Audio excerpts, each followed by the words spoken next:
My name is Avery Cole. Picture this. A white dress. 200 guests. White roses everywhere. And a bride standing at the altar. Completely alone. No groom. Just silence. Just stares. That bride was me. And the man who walked away? He thought that was the end of my story. He had absolutely no idea. It was just the beginning of his destruction.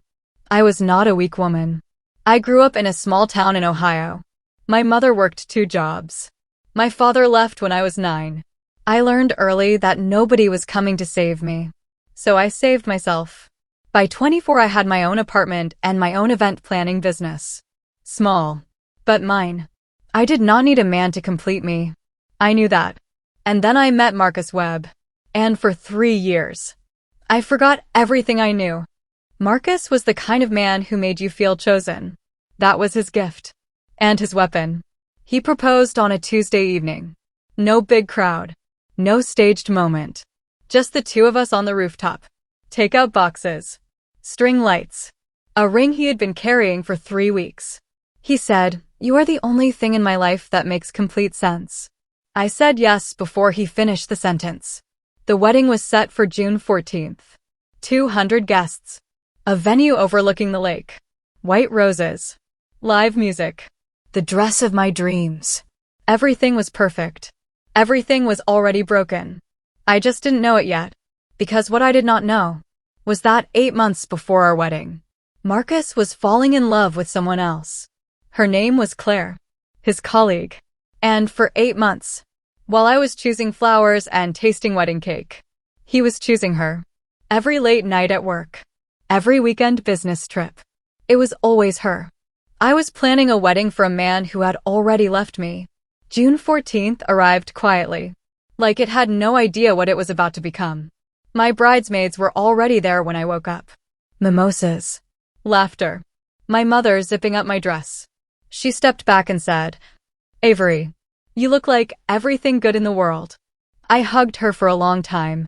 That was the last moment of the day where everything was still okay. The ceremony was at 2 o'clock. By 1:55, the venue was full. 200 people. Waiting. Smiling. My father took my arm. "You ready, sweetheart?" I nodded. The music started. The doors opened. And I walked. I made it halfway down the aisle before I saw his face. And I stopped breathing. Marcus was not looking at me the way grooms look at brides. He was looking at me like a man who had already made a decision. The officiant was speaking. Then Marcus raised one hand. Quietly. "I'm sorry." 2 words. 200 people went completely silent. "I cannot do this. I am so sorry, Avery." He reached up, unpinned his boutonniere, set it on the altar, and walked out through the side door. 30 seconds. 3 years. Gone in 30 seconds. I stood at that altar for 4 full seconds. 1, 2, 3, 4. And then something shifted inside me. Not tears. Something harder. Something cold and clear and sharp. I had spent my whole life knowing nobody was coming to save me. Today was no different. I turned around, faced 200 people, and walked to the microphone. I know this is not what any of us expected. Silence. But the food is paid for. The music is paid for. The flowers are paid for. A few people laughed softly through tears. And I refused to let a single rose go to waste on a man who just proved he was never worth one. The room erupted. "Please stay. Let's celebrate anyway. Because I am still here. And that is worth celebrating." Every single one of those 200 people stayed. We danced until 10 o'clock. We ate every bit of that food. And somewhere in the middle of that strange, painful, beautiful night, I made myself a quiet promise. Marcus Webb would not walk away from this clean. People think a woman's revenge is loud. Screaming. Drama. Public confrontations. They have never met a woman who does her damage in silence. Who plans quietly. Who documents carefully. Who waits. I am that woman.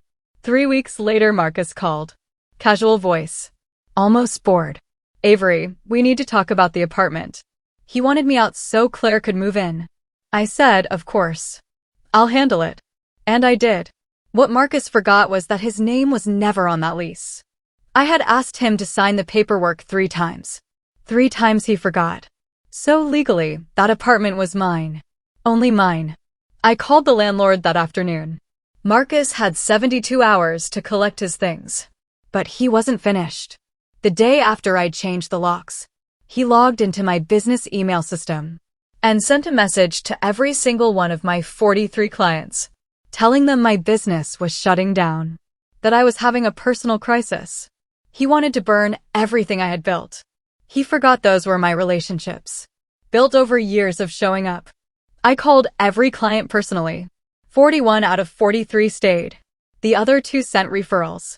Within 6 months, my revenue had doubled. Marcus handed me the motivation I didn't even know I needed. But I still was not done, because Marcus never knew about the folder sitting in my desk drawer for 8 months. Started the night I found the first hotel charge on our joint account. A hotel I had never been to. On a weekend, he said he was at a conference. I didn't confront him. I documented everything. Every charge. Every receipt. Every lie. Not out of obsession. Out of knowing that when the truth came out, I needed to be ready. My attorney's name was Patricia Hale. When I slid that folder across her desk, she went through every page in silence. Then she set it down and said, "He used your joint account to fund this relationship for 8 months. Yes, I said. Hotels. Dinners. Weekend trips. All charged to an account with your name on it. She looked at me over her glasses. This is an extremely strong case. We filed financial misconduct, unauthorized use of shared funds. Marcus worked at a senior position in a financial advisory firm. His role required full disclosure of any legal proceedings. The firm was notified within 48 hours. He was placed on administrative leave within a week. And Claire found out. Every charge. Every hotel. Every lie he had told her to. Because Marcus hadn't just been lying to me. He had been lying to both of us. Telling me he was working. Telling her he was with me. Belonging nowhere. 3 months after she watched him walk out of my wedding, Claire walked out of his life.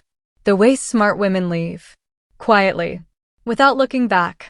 And Marcus Webb found himself completely alone. No apartment. No job. No girlfriend. No reputation. Just consequences. It has been 2 years. My business has a waiting list. I have a balcony with white roses. I sleep easily. I laugh often. People ask if I regret loving Marcus. I tell them no. Because he showed me exactly how strong I was. Not comfortable strength. Real strength. The kind that only shows when you are standing at an altar alone with 200 people watching and nobody coming to save you. That strength was always inside me. Marcus just gave me a reason to find it. They say hell hath no fury like a woman scorned. That is not quite right. Hell hath no fury like a woman who stays calm. Who documents? Who builds? Who smiles at the altar and turns a disaster into a declaration? Marcus thought he was ending my story. He was writing the best chapter of it. And I wrote the rest. Every single word. Myself.